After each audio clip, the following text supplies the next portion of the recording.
টেক্সাসের অস্টিনে ভয়াবহ বন্দুক হামলার তদন্তে বেরিয়ে আসছে একের পর এক চাঞ্চল্যকর তথ্য। হামলাকারী 53 বছর বয়সী ইন্দিয়াগো ডায়াগনের বাড়িতে তল্লাশি চালিয়ে FBI উদ্ধার করেছে ইরানি পতাকা ও ইরান রাষ্ট্রের শীর্ষ নেতাদের ছবি। গত রবিবার যখন ডায়াগনে জনাকীর্ণ বিয়ার গার্ডেনে গুলি চালায়, তখন তার গায়ে ছিল প্রপার্টি অফ আল্লাহ লেখা হুডি। গোয়েন্দারা বলছেন, ডায়াগনে শুধু উগ্রবাদী পোশাকেই সজ্জিত ছিল না, তার গাড়িতে পাওয়া গেছে ধর্মীয় গ্রন্থ এবং ইরানি প্রতীকের ব্যবহার।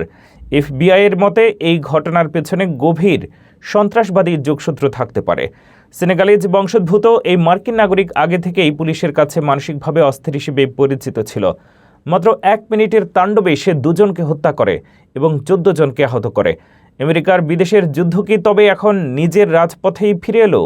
অস্টিনের এই রক্তক্ষয়ী ঘটনা পুরো দেশের অভ্যন্তরীণ নিরাপত্তা ব্যবস্থাকে নতুন করে বড় প্রশ্নের মুখে দাঁড় করিয়েছে।